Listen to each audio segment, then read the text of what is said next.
né? O cérebro, ele não sabe diferenciar muito bem um amigo que convive do amigo que eu vejo na tela todo dia, porque é a mesma emoção, né? A conexão, ela é formada no cérebro. Você não vai diferenciar, porque a sensação é aquela. E aqui a gente precisa falar de uma coisa muito séria, né? A indústria sabe disso e ela lucra muito, muito com a sua carência.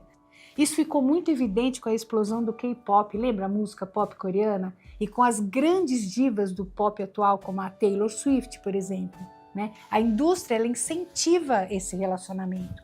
Eles criam aplicativos para o ídolo mandar mensagem para você, né? Que na verdade é para milhões. Eles vendem a ideia de que sem vocês, fãs, eu não sou nada, porque de fato isso é verdade, né, gente? Né? Vocês são meus namorados, vocês são minha família. É uma estratégia de marketing brilhante, só que ela também é muito cruel, porque elas te dão a sensação de pertencimento, né? Para o jovem que se sente sozinho na escola, que ele não se encaixa, né?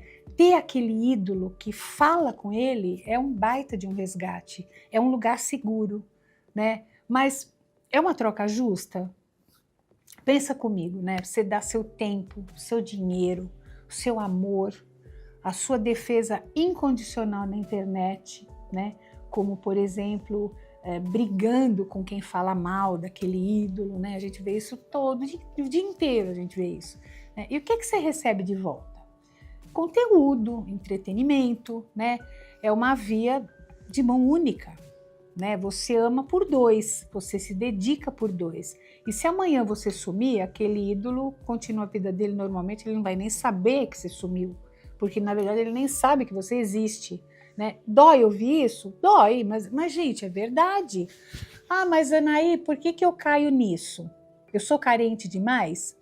Oh, não necessariamente, né?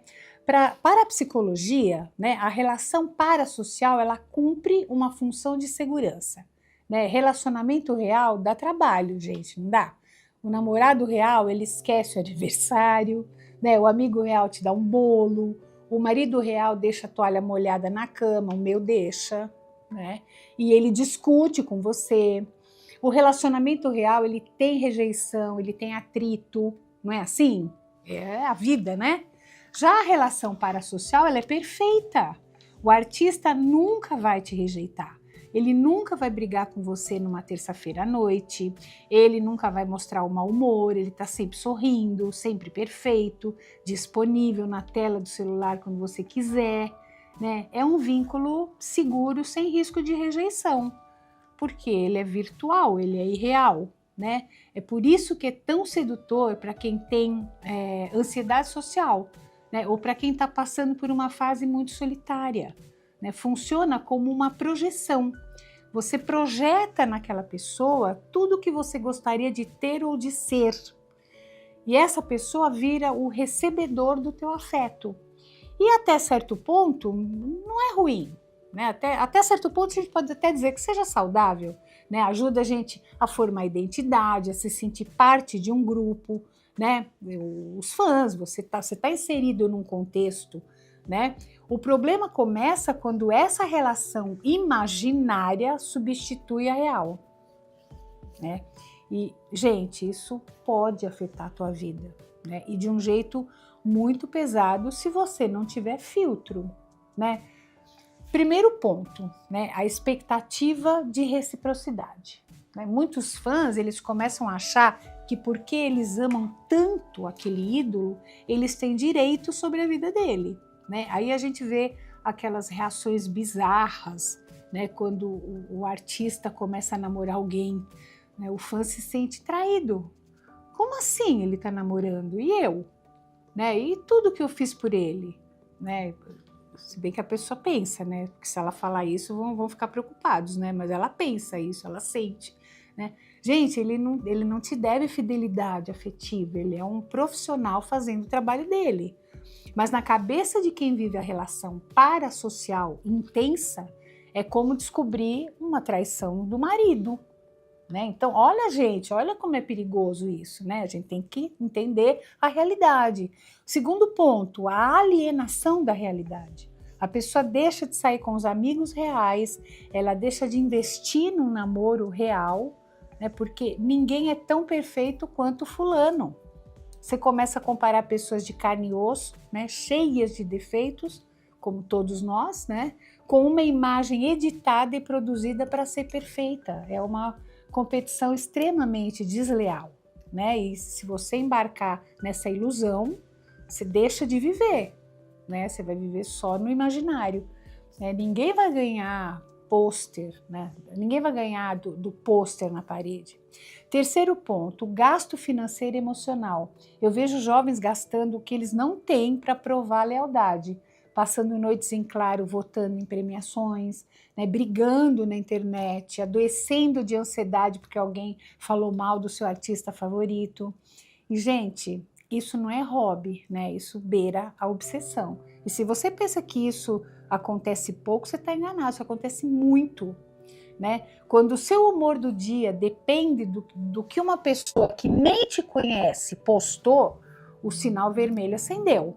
Ah, doutor, então eu tenho que deixar de ser fã? Eu tenho que jogar meus discos fora? Claro que não, né? Vamos também exagerar. Vamos entender o que está acontecendo aqui. Admirar é maravilhoso. A arte salva, a música salva. Ter um artista que te inspira a ser melhor, né, que te ajudou numa fase difícil, com uma letra de música, isso é muito legal, é lindo e tem muito valor. O segredo, né, como tudo na vida, é o lugar que isso ocupa no teu coração, na tua mente, na tua vida, no teu dia a dia. Essa pessoa ela pode ser a sobremesa, mas não pode ser o prato principal.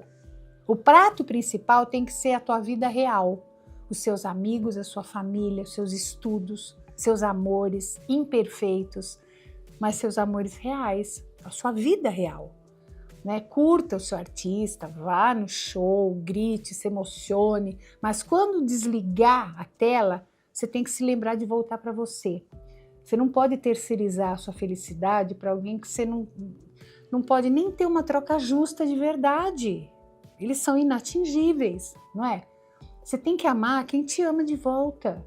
Invista em quem te pergunta como é que foi seu dia e espera a resposta, né? A relação parasocial é um refúgio gostoso, né? Mas ela não pode ser morada. A morada, gente, é a realidade. Estamos combinados? A gente tem que morar onde a realidade acontece, tá? Mas claro, se você sentir que isso tá tão enraizado em você que você não consegue sair disso sozinho, por favor, procure ajuda profissional. Você tem que buscar ajuda profissional. Não tenha medo e nem vergonha. Como eu disse no começo do nosso vídeo, isso é muito mais comum do que você pensa, viu? E não tem nada de errado em amar alguém, mas tudo, né, como em qualquer relação, precisa de limites e de reciprocidade. Ó, se você se identificou, se você conhece alguém que esteja vivendo em função de um artista, de um influencer, de uma influencer ou até de um personagem, manda esse vídeo, né? Vamos tentar trazer todo mundo de volta para o chão, né? Com muito carinho, vamos lá?